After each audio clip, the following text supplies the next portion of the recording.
Okay. Yes, sir. Go ahead, please. Bismillahirrahmanirrahim. Alhamdulillah Rabbil Alameen. Rahman Rahim. Malik Yawm Al-Din. إياك نعبد وإياك نستعين اهدنا المستقيم صراط الذين أنعمت عليهم غير المغضوب عليهم ولا الضالين آمين. Yeah, that's the opening chapter of the Quran, titled Al-Fatiha. We're here for the Tuesday night Talim. Today is October 31st, the year 2023. Our topic tonight is going to be how to complete the African American freedom struggle, we need the Quran. That's going to be our topic. I got a few comments before that, before we get to that.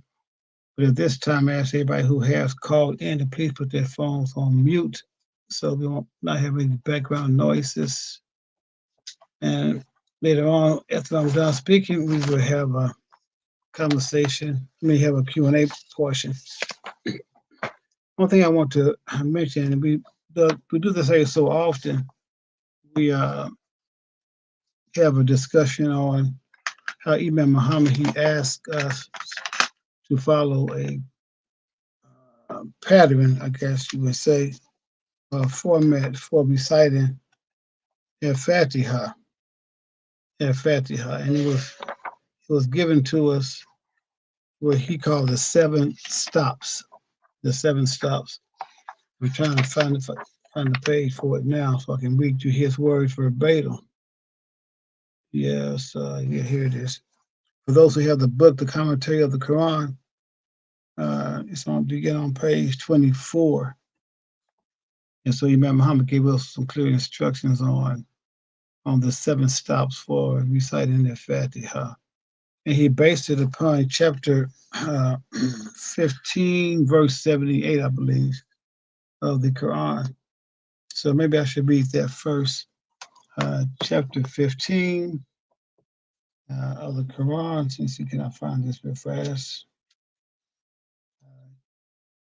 And then we can follow the advice and the wisdom of our leader, because he gave us a clear logic for reciting El Quran. Let me type in real fast on my computer here. Chapter 15, verse 78. I'm pretty sure that's it. Let me see. No, it's not 78, so it must be 87. Let me try 1587. Let's see if this is it. Yeah, that's it. I'm sorry. It's chapter 15, verse 87. Remember how we use this as his foundation for the seven stops. So we say, A'udhu billahi minash shaitanir rajim. I seek refuge with God from Satan, the rejected enemy. And then we say, Bismillah ar-Rahman ar-Rahim, with the name of Allah, the merciful benefactor, the merciful redeemer. And it says here, beginning in verse 87, it says, وَلَقَدْ أَتَيْنَكَ سَبْعًا مِنَ الْمَثَانِي وَالْقُرْآنَ الْعَظِيمَ. Quran al-Azim. It's a very short ayat. Ayat means verse. It's a very short verse. It says, well, lakat. And that word, you say, lakat, it's a very infected way of saying definite. It's not saying kind of or maybe. It's saying definite, but even the definite is very firm. Definitely. Like no doubt. Definitely. Another word we say for definite and for indeed we say in there. Right? We say in there, man, also useful. Okay, in there, surely. It means surely. Well, surely is pretty emphatic, but lakat is more emphatic than in there. So here Allah begins this verse by saying, well, lakat at tainaka. Definitely, surely we had given you sabah, seven verses, sabah, minna methani. It says it's off repeated, seven off repeated verses, and it says, while Al-Qur'an Al-Azim, and the Quran, the great, or the mighty, the mighty. So he's saying this Quran is given to us in a mighty way, but it is in 7 verses. Now the key word here is Mathani. Mathani, that's an Arabic word. Here they give the translation off repeated, but Mathani comes from the word that means two. And for those of us who come in Arabic, to 10, one is Wahid, and the number two is Ithnan. And Ithnan is where you get the word Mathani from. So it is saying seven, Saba, I mean seven, Mina Mithani, but the seven are in pairs or in twos. It says Saban Mina Mithani, while Quran al Azim, and the Quran is a mighty book, is based upon 7 verses, but the verses have in each of them there is two or a pair. And so Imam Muhammad based his tafsir, his commentary of reciting the Quran with 7 stops. But the word mithani is there for two, saying that in each of the stops there is a pair.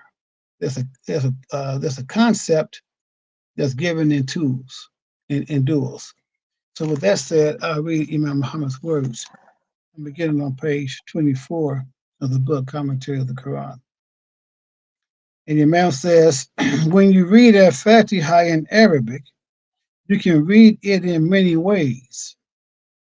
You can read it line by line. It is okay.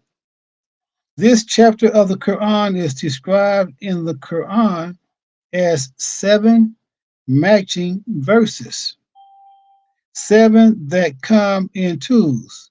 Mathana. Mathana, right? Twos. Mathana is the Arabic word. We want to stop 7 times. And the Imam gets the first one, and he gives us the 7 stops. Now I'm going to tell you in advance what he does, so we can capture what's being done. And I'm going to read the Imam's words. Are going to reiterate it, but I want you to capture this. This is important. On the 7 stops as outlined for us by Imam W.D. Muhammad. He combines what is in the traditional Quran, the Yusuf Ali and others, verse 2 and verse 3. Imam said, combine them, make them verse 2. 2 and 3 become one verse. The second verse. That's important to note. So the first one, we know is Bismillah ar-Rahman ar-Rahim, with the name of God, the merciful benefactor, merciful redeemer. Okay, the last person that signed on, please put the phone on mute. Okay, am I unmuted? Okay. Sister Karima? Unmuted. Oh, there we go. Oh, my engineer is here. Well, we're doing good now. Thank you, Sister Karima. So, I'm going to reiterate what I just said, because this is very important. And we have habits. We've been saying the Fatiha 20, 30, 40, 50 years a certain way. And the Imam, he is introducing to us this particular way of reciting Al-Fatiha. 7 stops.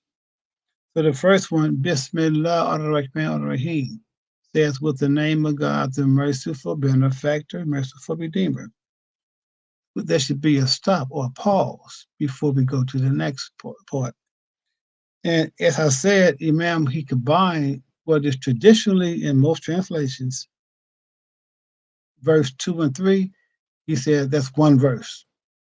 So he'll say next, Alhamdulillahi Rabbil Alameen Ar-Rahman Ar-Rahim. Okay, that becomes the second verse.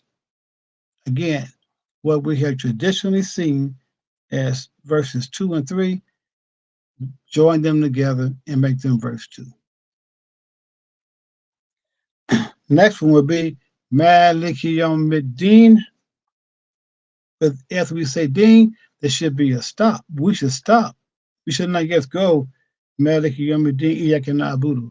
No, say Maliki Yawmiddin. Stop for a brief, just for a short pause, and then go to the fourth reading. Okay. Next one, Iyaka Na'budu wa Iyaka Nasta'in. Stop or pause. Then begin again. Ihdina Sirata Mustaqim. Stop. Then go again. Sirata Ladina Anamta Alayhim. Stop. Then go again. Khayri Maghdubi Alayhim Walathaleen. So what you may have done to get to 7, well, it's traditionally seen as as verse 7. That becomes 2 verses. This is Imam Muhammad's advice to us. After he did this, he says, this is what the Imam says, I'm reading the Imam's words. He says, that is what we want. Let us establish the reading of Al-Fatiha that way, where we make 7 stops. This is leadership, Imam says. You establish what you believe to be the logic. Do not buy it from other people if it is not agreeing to what you believe the logic to be. The first stop comes at the end of the opening. Right? The first stop. Bismillah ar-Rahman. Stop. That's the first stop. Imam says the second stop comes at the end of Ayat 3.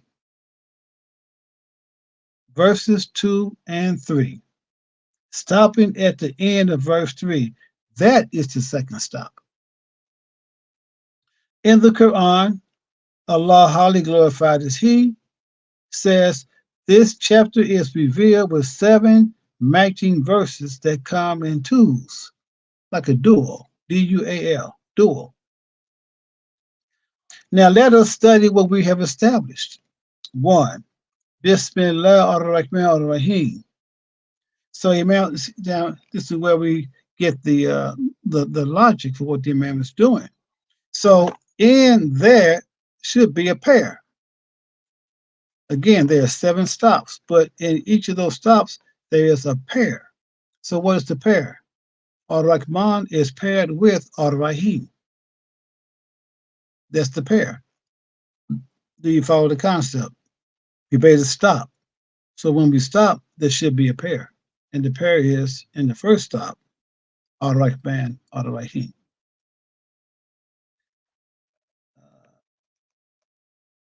Then he says, Alhamdulillahi Rabbil Alameen Ar-Rahman Ar-Rahim. He said, where are the 2? There has to be 2, right? We stop. It should be a 2. He said, we praise and we repeat it. It is the same thing we said. Of all the worlds. So, Ar-Rahman Ar-Rahim, yes. So the 2 matching is to match what is in the first ayat with Rabbil Alameen. That is, God is Lord of all the worlds, not the Lord of Israel. The Bible says that the Lord is the Lord of Israel, and it doesn't say it is the Lord of anything else. It is always the Lord of Israel, never the Lord of anything else of other people. So, alhamdulillah, it goes on. So, I don't have the other page. I know it's nearby. Again, okay, I'm going to do what I can because I don't have the next page. But I remember to say, okay, so Ar-Rahman Rahim, again in a second. Maliki Yawmiddin. So we stop, right? So Maliki is 1, but it's paired with Yawmiddin. So each stop, there's a pair. Next one. Iyaka Na'budu wa Iyaka Nasta'in. So Na'budu is paired with Nasta'in. Na'budu means you be worshipped, and Nasta'in means you be asked for help. but those two together create a pair. And you follow that process all the way through. Ihdina sirata mustaqim. So we ask for a guidance and sirata mustaqim. That's a pair. Sirata ladina anamta alayhim. Sirata ladina anamta alayhim. There's a pair there. And then the last one is Ghayril Maghdubi alayhim.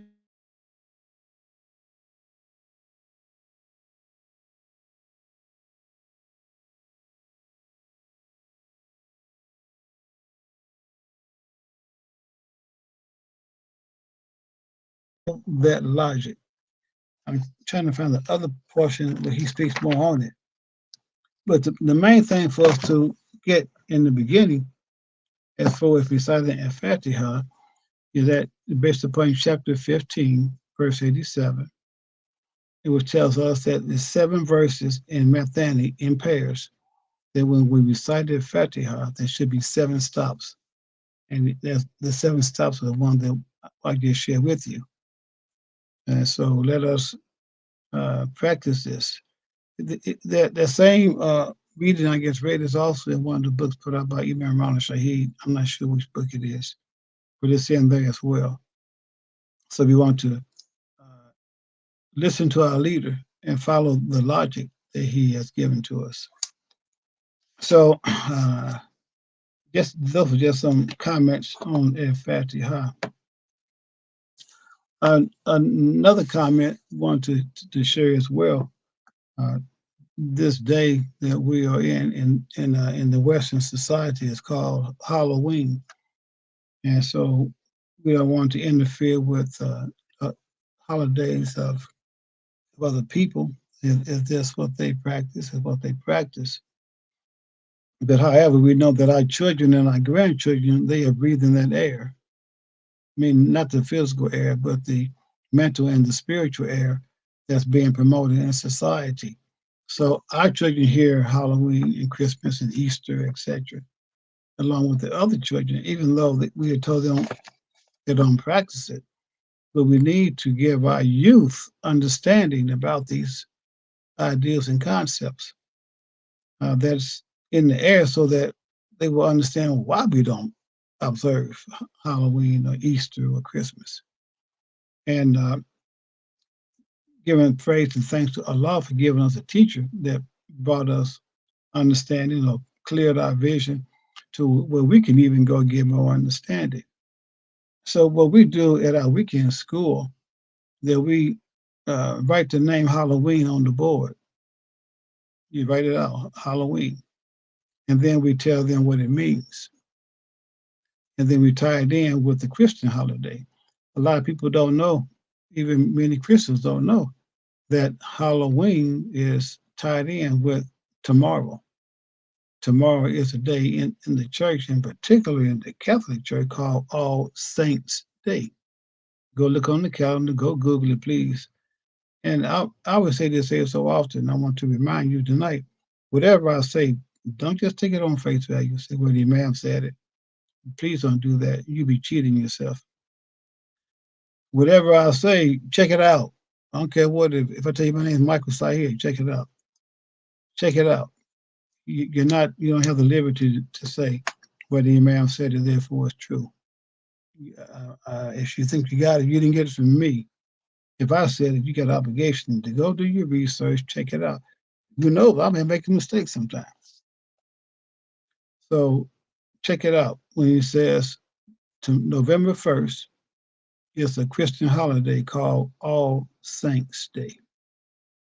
It's a day where they recognize all the saints. So the day before that All Saints' Day would be the Eve, the same as the day before Christmas is called Christmas Eve. Now, this is what we tell our children in the weekend school, so you know. The day before New Year's is called what? New Year's Eve. So the day before November 1st, which is today, and November 1st being All Saints' Day, this here is really All Saints' Eve. So what we do, we have our children look up the word hollow. It's called Halloween. Now we said it in the church. They say all the time, "Hallow be thy name." So you got, well, what does hollow mean? Hollow means holy, holy. That's what it means. Halloween, Hallow Eve. And over the years, it's been reduced to a number. We run it all together and just say Halloween, but it's really saying Hallow or Holy Evening in the church society. And then we tell our children also that over the years, as Christianity mainly evolved, they would find compatibility with pagan holidays. So when the church people met the pagans had a day of worshiping ghosts, spooks, goblins, the dead, and the two became merged together. We must tell our Muslim youth this so that they will understand that we're not just saying, no, you can't have a Christmas gift, or you can't go out there and get on candy or whatever, or dress up like you're a ghost or goblin, because we tell them the truth that those who were pagans, they dressed up like ghosts and goblins because they thought ghosts and goblins came back and killed people. So they tried to blend in. They said, well, if you dress up and look like one, they won't mess with you. That's the history. Check it out. Don't take my word. And then when the Christian society merged in with the pagan societies, they the two became convoluted. The Christian ideal and the pagan ideal became convoluted with Halloween, Christmas, and Easter. Easter Bunny and all that, and Santa Claus and all that. They merged the two. And plus, Christmas was the time of the winter solstice, sun worship. So all that. I'm not trying to go into all those details. I'm just saying the main point is that we have to understand that we're living in an environment that sometimes that the air is the atmosphere. I should say the atmosphere. The what's in the media, what's in the culture, is not conducive with Islam. Yes, and sometimes what's in the air, what's in the atmosphere, is against Islam. But we live in a society where is Muslims as a whole, we're minorities, and we recognize that. But at the same time, that does not take away from us our obligation to teach our children the truth, and we should teach them the whole truth. They can handle it better than we can sometimes. You say, what do you mean by that? When we converted to Islam, we had to unlearn a lot of stuff. And a lot of it was just junk. We had to unlearn and empty our heads of a lot of confusing thoughts. Politically, culturally, religiously, we had to unload a lot, dump a lot of that. And then we had to uh, make room for the new information. Where our children didn't have that challenge. They didn't have that difficulty. They didn't have to unlearn white Jesus. They didn't have to unlearn original sin. Our children, alhamdulillah, have been protected from that. So a lot of times our children are in a better position to receive al-Islam than we, because their minds have not been tainted by the atmosphere of this society. So don't underestimate the ability of our children to receive this kind of information. They'll see it quicker than we will, because their minds are like fresh clay, like a sponge, just taking it in. And we give it to them the best that we can. And I always try to bring it in line with the Quran and the life model of Muhammad the Prophet, peace be upon him. And our children's freedom will be far more advanced than ours. And also, if we give them to them the way we're giving it, I'm saying it now, the way the Imam has given it to us for all these decades, then they would be far advanced than most in society, because they got the truth undefiled. without having to unload garbage as we did. And some of us been Muslim 20, 30, 50 years, and we still unloading some of that garbage. We hold on to stuff that we shouldn't have held on to, trying to make it make sense. So alhamdulillah. So Halloween is really saying holy evening in the church world, but in the common society, it's fun and game and jokes, and it's a retardant for the human soul. It's a retardant. It slows down the progress of our human worth and value, and growing into our full potential as human beings, giving us pagan ideas, and that's what they are. And they will tell you that on the college campus.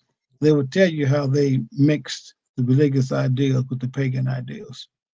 And it's really, in my opinion, I think it's a shame, you may agree with me, that our society, the commercial world, makes so much money off of the pagan idea until they are not going to end it. They're not going to say, we're not going to, and this cash cow bringing us all kind of money, selling them costumes and makeup and all kind of candy. We know the candy bad for their health, but you're making billions of dollars off of this. They ain't gonna give that up. They ain't gonna give it up. So we got to teach our children, and they're still gonna be influenced by this society. I mean, child's a child. Candy, come on now. Now the child, I love all the candy I could get. So we know our children are no different. Yeah, they Muslims, but they're no different. And so, I know Muslims. I'm trying to get to my topic. I think I'm kind of on it.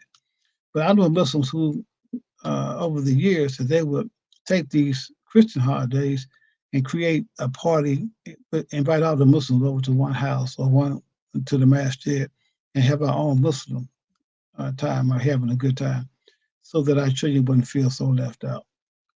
Very wise parents. Okay, so our topic is freedom, right? We talking about freedom or completing our freedom struggle with Al-Qur'an. Completing our freedom struggle with Al-Qur'an.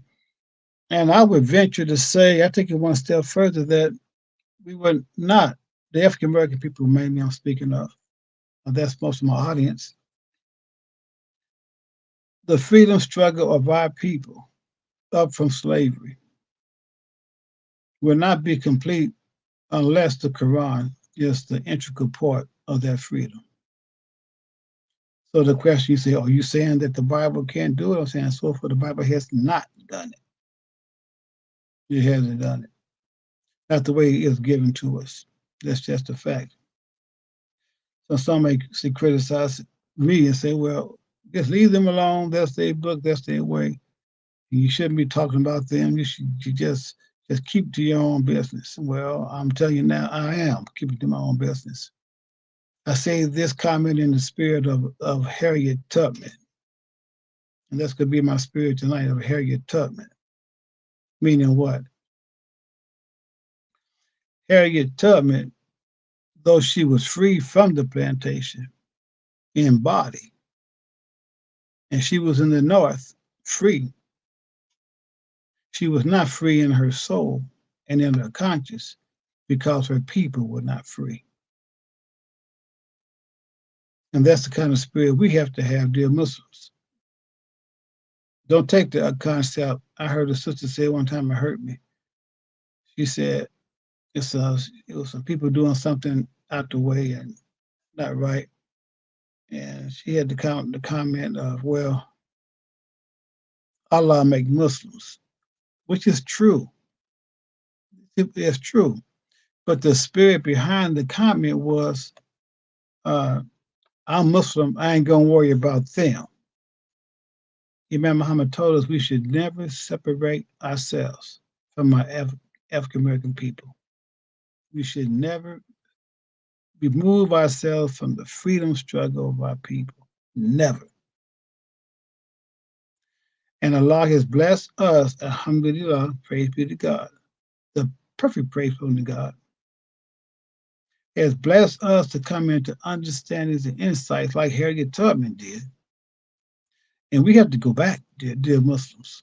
We can't be in the masjid on the prayer rug and pray for answers, get answers, and then stay on the prayer rug.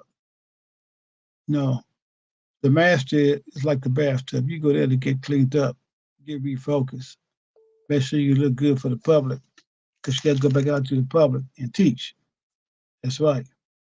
That is our goal. That is our job, dear people, dear Muslims, and in particular Muslims that came through the Nation of Islam, the Honorable Muhammad, onto Imam W.D. Muhammad. Do not get it, as young folks say, don't get it twisted. Do not get it twisted. Our job is not done. We've been taught. And it says, each one teach one. That's one phrase we know. And the other phrase is, it is the duty of the civilized to go teach the uncivilized. So, in the spirit of a Harriet Tubman who made it free, we got to go back to the plantation, to the bad situation, and see who else can we get away from that enslavement, that mental enslavement, that spiritual enslavement, and ask Allah to guide us and protect us as we do it. When Harriet Tubman went back, she was criticized by the ones she was trying to free from slavery. They said, oh no, Harriet Master's good. He let me wear his old pair of shoes when he got done with them. He gave me his old suit coat when he got done with it. Master's good to us down here. He feeds us good every day. All that slop, chitlins and stuff. Master's good. And Harriet Tubman was like, hey, I'm trying to free you. They said no. And so what's one famous quote that's given to our sister, to our mother? I call Harriet Tubman a mother. I call all of our great ladies mothers. Mary McLeod Bethune, Sojourner Truth, those are our mothers. So Mother Harriet Tubman, that's how I see her. When they asked her, when they gave her an award from the American government, the civil, she was also a spy for the Yankees in the Civil War. She was a spy. Yes, people may not know that. So they gave her an award before she died, of course, and it's like, by giving her how many people she had freed. Said she have to free 300 people. That's the number given. You know what she said when they praised her for freeing that many people? She said, I could have freed a whole lot more if I only could have convinced them they were slaves. Ain't that something? She could have convinced them they were slaves. She could have freed a whole lot more. So that's the spirit that we're coming in tonight. So we're not criticizing no more than what Harriet Tubman was criticizing slavery. When God had blessed her to see a better situation, to see a bigger light, a better light, she went back into the darkness to get her people. I heard this is a little side note just came to my mind. And I heard this explained. Remember that old gospel song, Swing Low, Sweet Chariot, coming for the taking me home? Swing low, sweet chariot. If you get there before I do, tell mom and papa I'm coming to, something like that. And someone told me this, and I'm not being able to verify it, but I believe it. They were not saying chariot, they were saying Harriet. Swing low, because the South is called down south. Swing low, sweet Harriet. We're no chariot. Coming for to take me home. And there was a code, what it was given to me, that was code language. When Harriet Tubman was getting close, and the word got out that she was back in the region to free some more slaves, the slaves in the field would begin to sing songs. And it's been proven already that many of the slave songs were code language. And the slave master couldn't even figure it out. And they will sing when Harry Tubman was nearby. They will sing "Swing Low, Sweet Harry," but they say "Chariot coming for to carry me home." And went on with it, right? Now, so dear Muslims, we have to do the same thing. If we learn this truth and know this truth, we have to teach it. We have to become students of the Quran. Dear Muslims, become students of the Quran. If you can only be a student in English only, be that. But our goal and our aspiration should be to be students of the Quran in the Arabic, in the Arabic language, because the richness and the power and the potency of the Quran to free us as a people is in the Arabic, not in the English. The English can get you partway there, but learn the alphabet. You say, well, where do I begin? Just learn the alphabet, alphabet, tatha, jim, ha, ka, so you can begin to form words. After you can form words, you can begin to build your vocabulary and get into their dictionary. And a good and dear people, we say this, and you know where we come from. Study the tafsirs, which means the commentary of Imam W.D. Muhammad. He's a man on time and a man in season to give us the Quran to complete our African American freedom struggle. You say again, the question come up. What you mean? You said we can't use the Bible. You can use some of it, yes, but the Bible is not equipped to free us as the Bible has been written. It was not written on behalf of Africans coming out of Africa. Let's just look at the facts. The Bible we have now, King James Version. Well, what country was King James in? He was in England. Oh, he wasn't in Africa? No, no, he was not. So that means that the translation was written in the language of the European for the freedom of the European. Okay?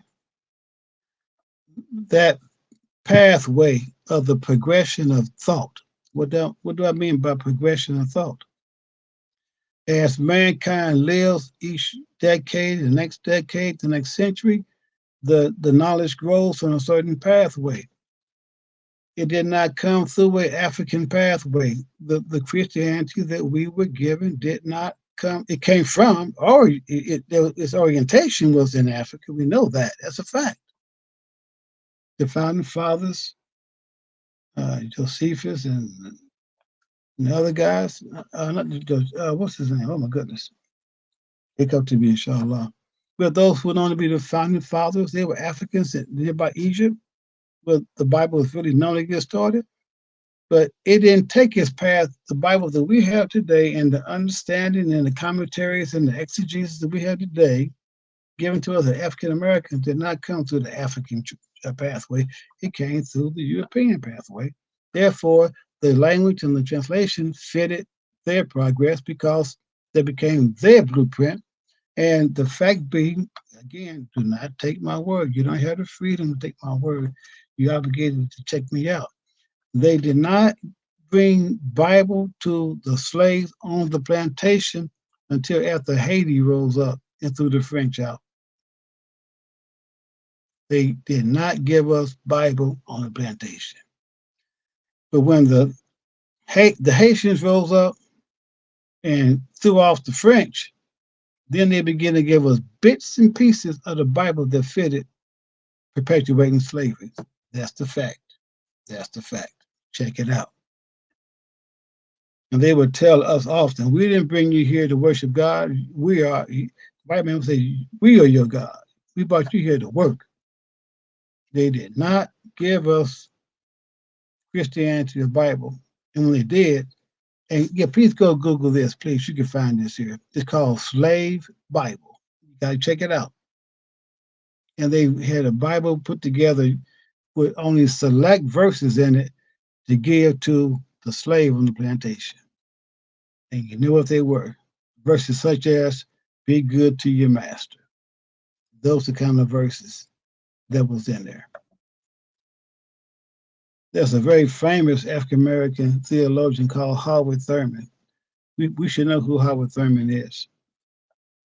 Howard Thurman was the one who actually met with Gandhi, 1930s. Dr. King never met Gandhi in his life in flesh. Dr. King met Gandhi's teachers, but he never met Gandhi. But Howard Thurman, who was Dr. King's teacher, did meet Gandhi. He carried a delegation of African Americans at that time called the Negroes, and they met with Gandhi in 1930s. Led by Howard Thurman, Thurman, Howard Thurman, African American theologian. And Gandhi told Howard Thurman, he said, Islam is better suited for the Negro in America. You all should become Muslim. That was Gandhi told Howard Thurman, 1930s. Howard Thurman wouldn't do it. So Gandhi said, well, at least take the Bible and teach it in a way to eliminate racism. That's what Howard Thurman done. And Howard Thurman was a teacher for Dr. Martin Luther King. So that book that's put together, Bible, is given in such a way to where it was not a blueprint for our freedom. We could find small bits in there, like Moses fighting Pharaoh and getting free, and those benefited us.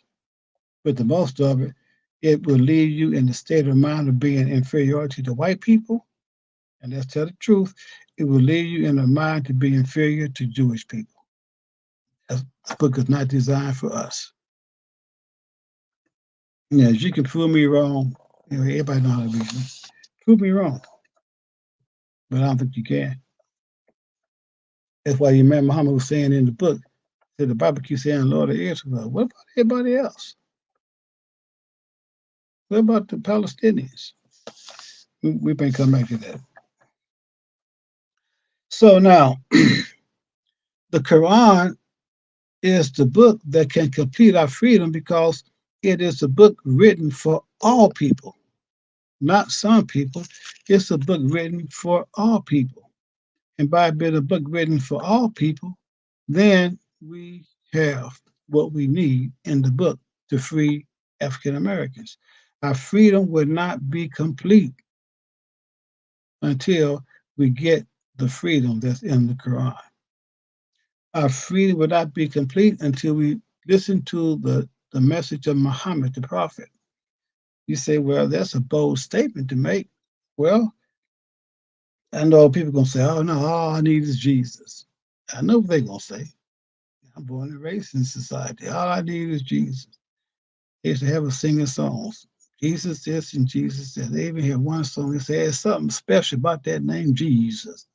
They would make it their J long Jesus, right? They told us that. But do your research, dear people. I made a comment a few weeks ago. And the comment was, I put it in the question form. I said, how old is the name Jesus? Is the name Jesus the J-E-S-U-S, the way it's spelled, J-E-S-U-S, is that name 2,000 years old? I told you a few weeks ago, it's not. Again, you say, well, why are you criticizing that? I'm not criticizing that. I'm coming in the spirit of Harriet Tubman. We have to go back to what the problem is. And Imam Muhammad said, I know what my father told you. My father told you that the Bible is the graveyard of my people.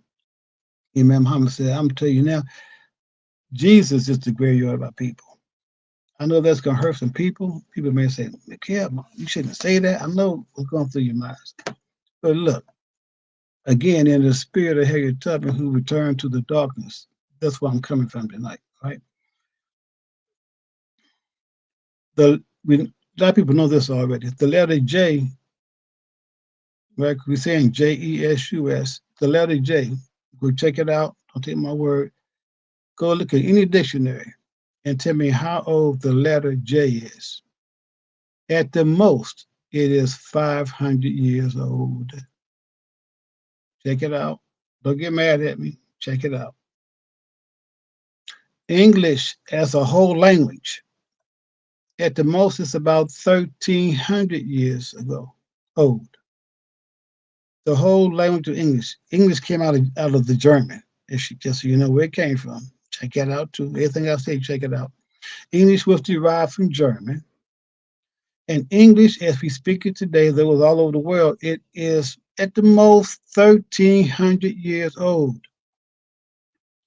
They say this man, who they call Jesus, was 2,000 years ago. If he's 2,000 years ago, but the English language was only 1,300 years old, and the letter J is only 600 years old, what name was he called before that? And if you would try to convince the people on a name that didn't exist as being the real name, you got the audacity, and they know this is coming out more and more. They've been doing it all the time, that that name wasn't the real name. So if you got the audacity, the nerve, the gall to lie on the name and say this is God or God's son, and you know it ain't, if you got that much nerve to lie on that, you will lie to me about anything. If you will lie on God, or would you say it's the Son of God, you will lie about anything else you say is suspect, super suspect, suspicious. If you got that much nerve to lie like that. So now, go check with your Christian brothers and sisters. Many of them have left the church and became Hebrew Israelites. They say, well, his name wasn't really Jesus. It was Yahshua. Yahshua. I said, okay. I'm not going to argue with that, but why did it take you so long to tell us that? Why did it take you so long to say that his name really ain't Jesus? His name was really Yahshua. I said, well, what does Yahshua mean? It means God's salvation, but you know what the name Yahshua translates to in English? Joshua. Yeah, you know, like Joshua fought the battle of Jericho. Now I'm really confused. Why am I doing this? Why am I saying this? We have to unlearn things given to us that were given to us falsely. Somebody's not on mute.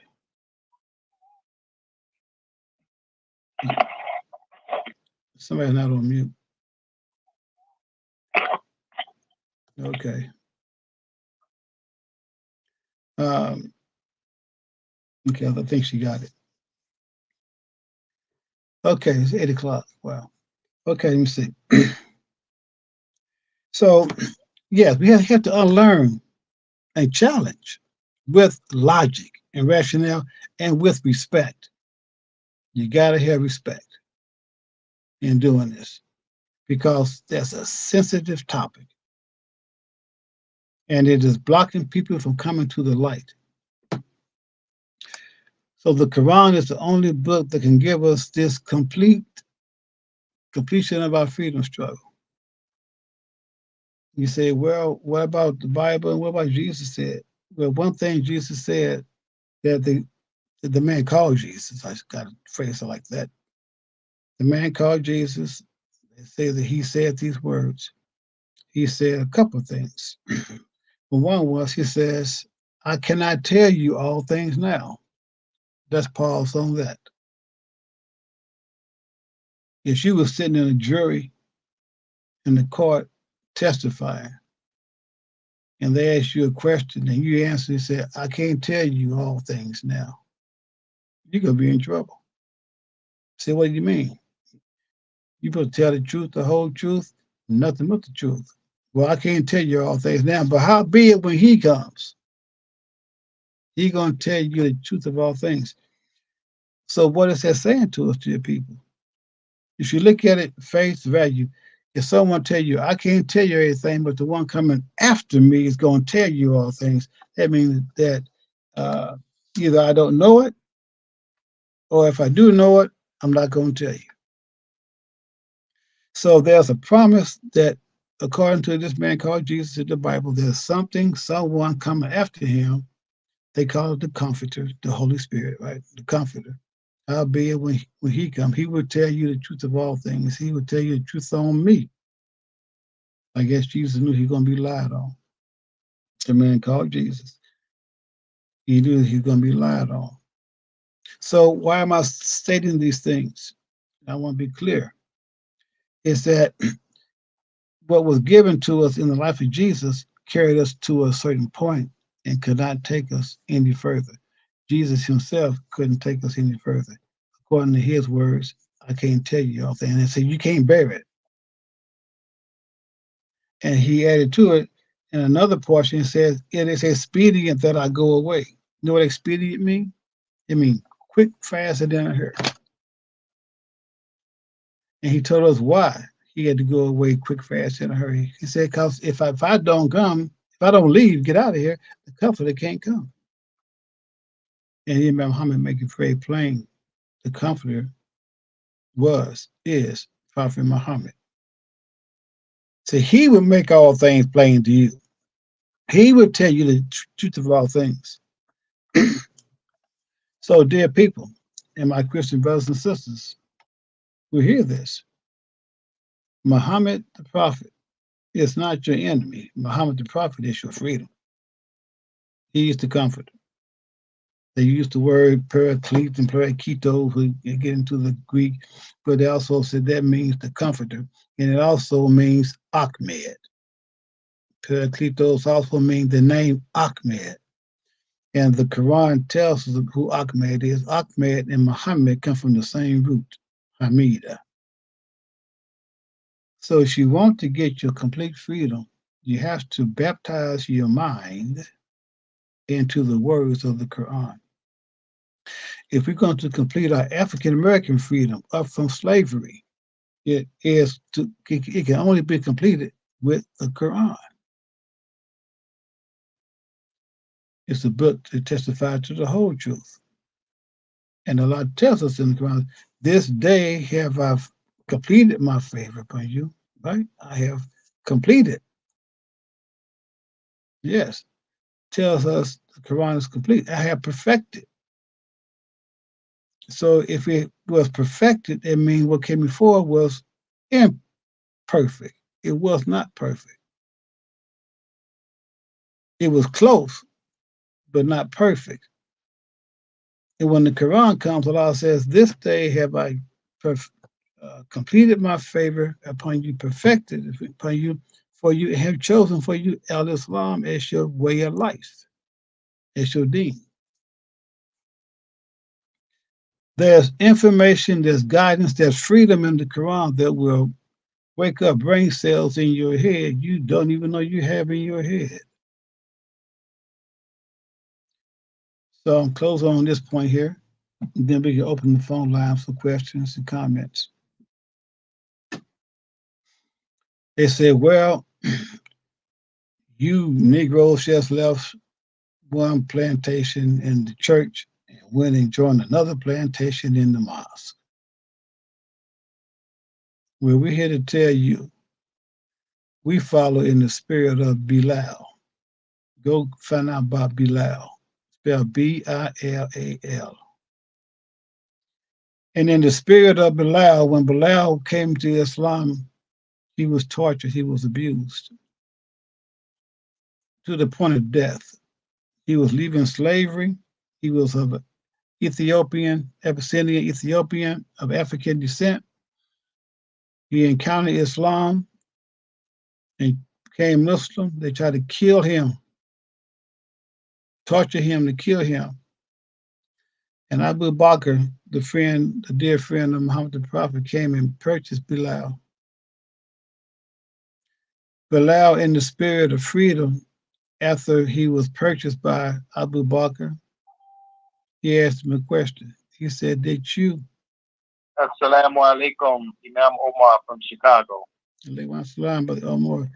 Can you please put your phone on mute? We're almost done with our talk. Thank you, sir. Oh. You good? Thank you. I must say, I wish you were here earlier because you could add a lot to this conversation. But okay, maybe in the Q&A. So Bilal said, "Did you free me?" He looked at Abu Bakr, who paid not just one price. Abu Bakr paid an exorbitant price. They raised the price on the slave master Bilal, thinking that he wouldn't buy it. Buy Bilal. He did buy Bilal. And Bilal said to Abu Bakr, did you free me to be your slave, or did you free me to be Allah's slave? And Abu Bakr reassured him, I freed you to be a servant, a slave of Allah, not for me. Within that spirit, that our coming into Islam is in the spirit of Bilal. And I take it one step further than Bilal. African Americans who came to Islam, even beginning with the Honorable Elijah Muhammad, beginning with him, said, why you begin with him? Because he made a very important comment. When he was teaching in his style, but it was not Islam in its complete version, he still had the spirit of Bilal. He said, the Muslim world didn't teach me. The Muslim world don't have the job that I have to raise up my people. He said, I was taught by, how he said, God in the person. He met Mr. W.D. Farad. He was saying, I am not bringing myself and my followers in the nation of Islam under your influence from around the world, dear Muslims. Yeah, we are Muslim brothers and sisters, but I'm not putting myself and my people under your guidance. And his son, Imam W.D. Muhammad, came in that same steed, in that same vein. He told us that we are not to follow Muslims from overseas. He said, you may go to them for the history and for the language. He said, but I will teach you the religion.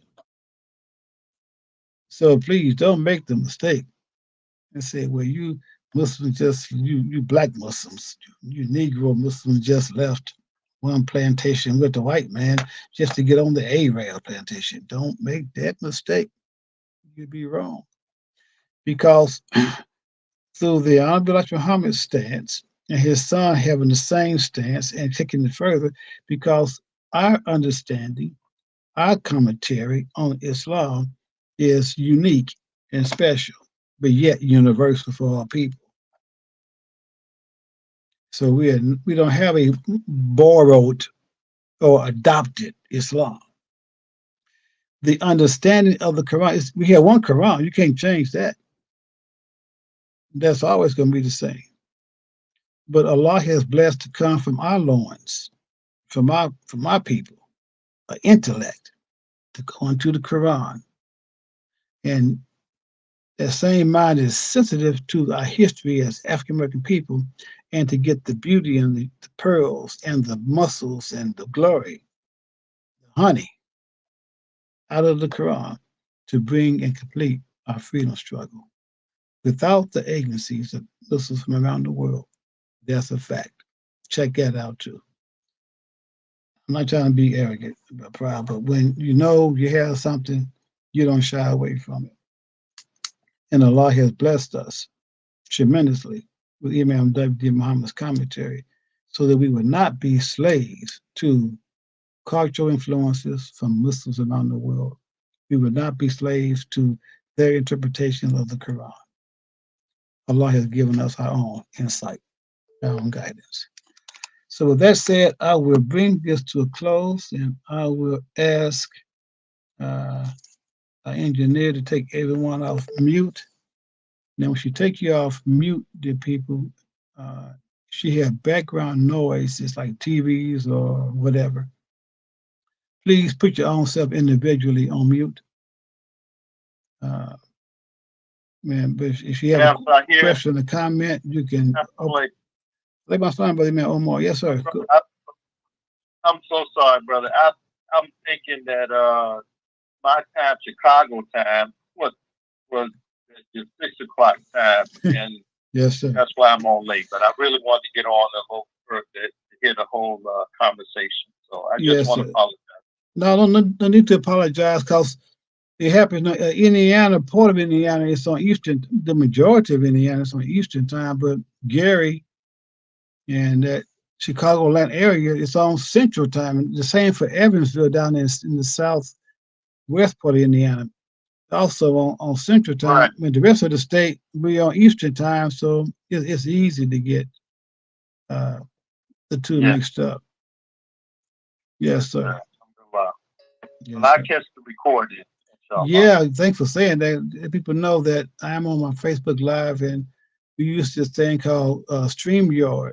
If you don't have it, you can look into it. It's StreamYard.com, and we use the free version, and it will record your talks, your humors, or whatever, and put it Mm-hmm. on your Facebook page, and create a YouTube with uh, captions at the bottom. Now the captions are kind of suspect sometimes, but uh, Oh, yeah, but he said that's not what I said. You can be looking at it, okay. but you close your, you get something on Well, mind to the captions sometimes. Anyway, StreamYard.com, so you'll be able to all capture right. it, inshallah. All right. Thank Alhamdulillah. you, brother. Appreciate you, man. Alhamdulillah, appreciate you too. And it was nice being with you in Orlando, Florida last other weekend. That was really powerful time in Oh, Orlando. man. I'm telling you. I told people, I said, we underestimated. We thought we was going to have a good time. Yeah, it was working from 8 o'clock that morning That's right. to 8 o'clock that night. That's right. That's right. But the information was like so wonderful. Came from so many brothers and sisters, young and Well, old. It was and I got notes to being back to my community and using some on my blog talk show. But right now we're gonna open the lines up for questions and comments from anybody. You have any comments or questions on our topic tonight? Now's the time. Assalamu alaikum. Can you hear me? Yes, ma'am. I hear you loud and clear. Okay, this is Sister Mahasin. Yes, ma'am. Where I you was thinking from? in terms of one of the first slave ships that came into port here. Yes. Named the good ship Jesus. Yeah. And that was long after. And then I believe the correct name of Jesus was Isa alayhi salam. Wasn't that in Semitic languages when I guess when Moses was relating what he had? Moses? And I can't remember. You said Moses, or you meant someone else? I didn't understand you. No, that you said Jesus, Esau was the original name with Moses, but Moses came way before Jesus. Yeah, I think it was Isa alayhi salam. That was in Hebrew or Aramaic. Yes. Aramaic, one of the two languages. Right. And then I was saying the first time that the name Jesus was really used was on the good ship Jesus as a slave ship. Yeah. That came into port here. Yes. Yeah. I think and that's when it became more common. Because then there's this movie. Remember, Imam Muhammad said, he said, when you watch these movies, pay attention. He said, because they're talking to each other and they're telling you what they're going to do. Right. And so I watched this movie called Slaves years ago. Mm-hmm. It disappeared right after. But all these, I guess they were Christian ministers or whatever they want to call themselves, were sitting around this dining room table being waited on by slaves. And they had these books in front of them. And then I realized what the book was. It was the Bible. And they're saying, let it say this. They were changing the Bible right there at the dinner table. And let it say that. I said, will you look at that? I mean, they're telling you. Yes. Yes. Yeah. And then they had some of the slave men to teach the slavery Bible to the rest of the men and women. Right. But anyway, inshallah. Now, that's a good point. I want to read this here.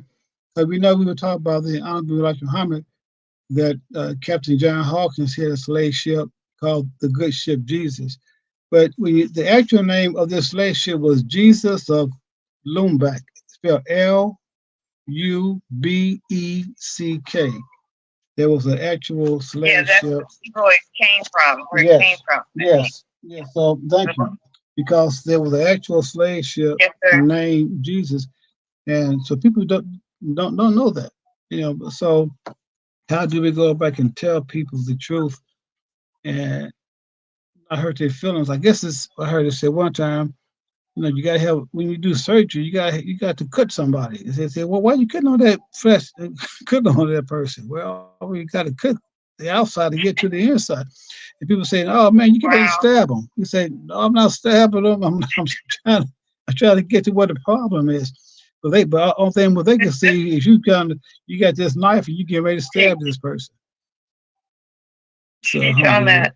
Wow. Alhamdulillah. I mean, okay, hold on. I gotta close this door. Hold on.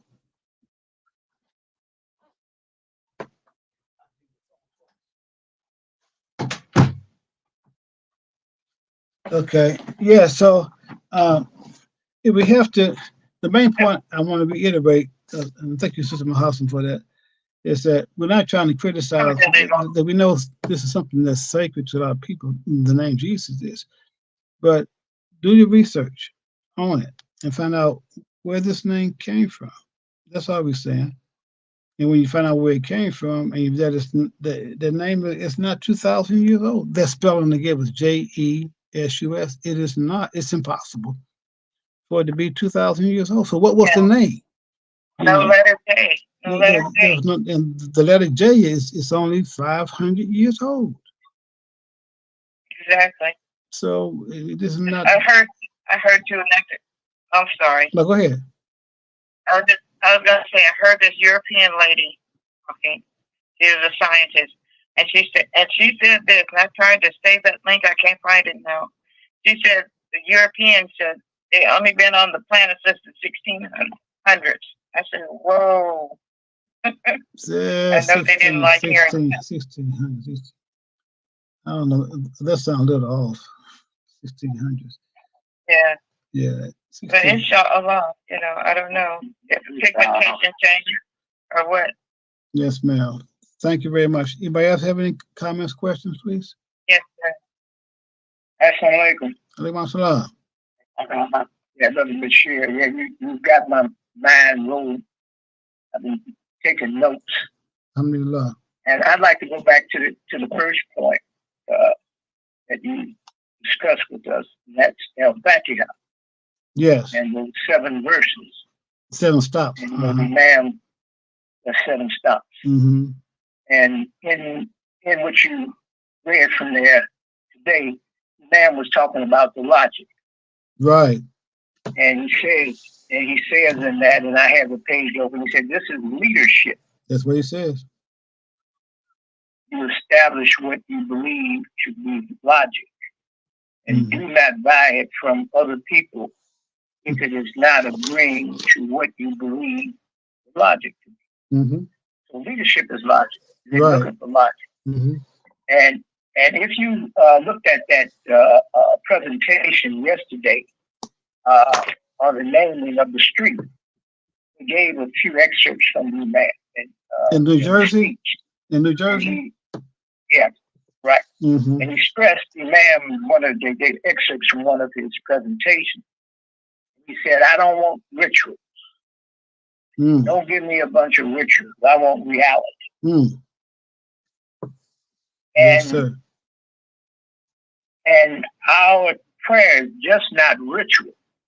It's logic. We have to be aware of that in our mind. I know myself. Sometimes our mind will drift and go away. And if we're not listening to what we're saying or what is given to us in those prayers, we'll miss the logic. And one very important thing in this area, in which you read here today too, how the logic came out in Bam's thinking, and when he says that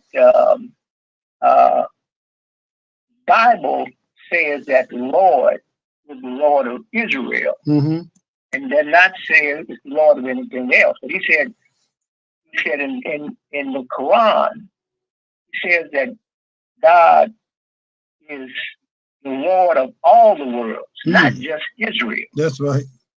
He's the Lord of all the world. Yes, sir.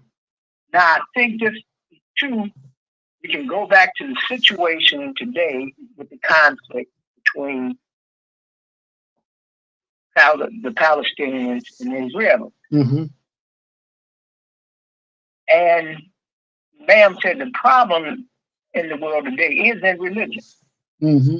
And look at what Biden said. He said, I'm a Christian Zionist. Mm. And the beliefs among Christians that Jews are special people. Mm-hmm. And if the Bible is saying that they are the Lord of Israel, it gives thinking that these people are a special Lord and the Lord of Israel. If they're the Lord of Israel, then they have some kind of special privilege Mm-hmm. in the world because they're the Lord of Israel. That thing is in people's mind. In psyche, yeah. It played out. That's right. Yeah. That's right. Very good point. And back to your topic today about our freedom struggle, in which we're talking about Harriet Tubman and our commitment to our people. And Allah tells us in the Quran, He says, "Oh, you," and this is 66 chapter 6, verse ayat 6. Yes, sir. "Oh, you who believe, save yourselves and your families from the fire, Mm-hmm. whose fuel is men and stone." Mm-hmm. So it's telling us here, believers, to save yourselves and your families. So we look at the African American people; they are family. That's right. That's our connection. The Imam says, when he pointed out to us that our connection is our great connection. He said, not just our black color, he said, but what we went through as a people. We all went through that same suffering. We all went through that oppression. Mm-hmm. So we have, because we suffered that same oppression, went through the same thing, we have an obligation to each other. That's right. Always. And you said that Harriet Tubman too said that only if they could have believed that they were not slaves, I could have saved more. And Allah in the Quran too, said this, that the Quran was to bring all enslavement, bondage from people. So if man can only believe in the Quran, then he wouldn't be enslaved to all of the evils and the oppression that makes us yes, sir. slaves. That's right. That's right. Yes. And also the words of Prophet Muhammad, there's no superiority of an Arab over a non-Arab, or non-Arab over Arab, or a black over a white, or white over black. That's the racism and nationalism. But the way the Bible gives it does not eliminate nationalism. If anything, it establishes nationalism. And then the point that you pointed out, that our salvation is in the Quran. Yes. Allah says in the Quran that it is the corrected book. We tell Christians we believe the same thing you believe in. You'll find in the Bible and in the Quran the same principles. But Allah tells us in the Quran that in the books revealed previous to the Jews and the Christians, then they have been added to and taken out. Now it's in its corrected form. So that's why the Quran is the salvation for our people, or any people. Any people, yes, who have erred and gone wrong. This is a book that is corrected. Yes. It's a book without doubt. That's right. It will free you. It will free us. And again, I was saying earlier, they say, well, can't the Bible do the same thing? No, it hasn't done it. We had it for 100 years, over 150 years now, because they didn't give us any form of the Bible until around the 1830s. And they only did it then because, what's his name? Toussaint. had kicked it. They had defeated the French, and the word was getting out to the slaves here. Hey man, the black people in Haiti rose up and freed themselves, and so the white man got afraid, and that's when they began to teach, allow bits and pieces of the Bible on the plantation, because they were afraid of what Toussaint had done to the French in Haiti, and they still punishing the Haitians for that to this day. They believe they say, hey, they happen down there, it may happen here. And so but it was already, you got David Walker's, you got John Brown and others. And there were many Africans and slaves in America that were fighting and resisting. They don't tell us about a few because they didn't want us to get too excited right now. But there was a whole lot of black folks raising up here in America too, trying to escape and fight for our freedom. So we always been a people fighting for our own freedom. Abraham Lincoln didn't do it. Abraham Lincoln was forced to do the little he did. And the little was a lot because he put it in writing. But he was forced, circumstances forced him to do that. Yeah, but our people we always been fighters. From the Sinke, they call it Sinq, to now. We always been fighters for our own freedom. Don't tell them, don't buy that lie. That we get something there waiting. Some did, but some were like Harriet Tubman, Frederick Douglass, and many others. We always been people fighting for our own freedom. Yeah. Toussaint Louverture. Yes, from right? from Haiti. Yeah. Yes. Yeah, my grandfather had letters from him. Oh wow. You still have them? My nephew is writing a book on it. Great. My goodness. He's got it in the book. Yeah. Inshallah. Inshallah. Any other comments or questions, dear people? I don't see none on Facebook. We got a few people on Facebook watching. Just y'all give the greetings. Give the greetings back to all of you all. Excuse me. Walaikum salam. So there's no more questions or comments. I pray it was beneficial.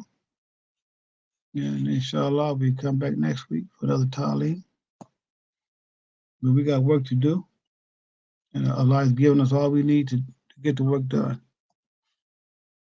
Just keep on keeping on. Imam says, we cannot stop now. We cannot be stopped now. Allah's in charge. So we had a brother do the opening prayer. Can we get a Sister Hassan, since you're already on, can you do the closing prayer for us, please? Say it again? We had a brother do the opening prayer. Can you be so kind? We have a sister. You want me to say the closing prayer? Yeah. Sure. Yes, ma'am. Okay.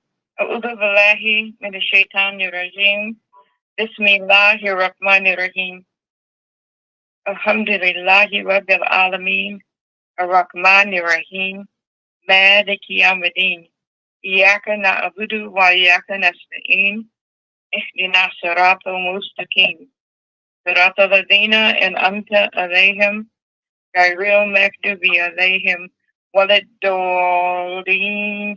Ameen. Alhamdulillah, we thank you all for tuning in. Inshallah, we'll be here next Tuesday. If you have any ideas for topics or discussion, or just let me know. And we, inshallah, we'll work it in. I thank those on Facebook who tuned in as well. And this will be said on my Facebook Live, on my Facebook page, and also this program called StreamYard.com. Created for me, and Michael McKell, so I hear YouTube. So you can go to YouTube and type in my name. And may have to scroll through it to find it, because the Jumras are on there and the other Ta'aleems are on there too. And so you can find this talk, inshallah. Maybe go by the date. So thank you. Assalamu alaikum wa rahmatullahi wa barakatuh. Alaikum assalam. Alhamdulillah wa alaikum assalam. Alhamdulillah. We're going to end it on Facebook.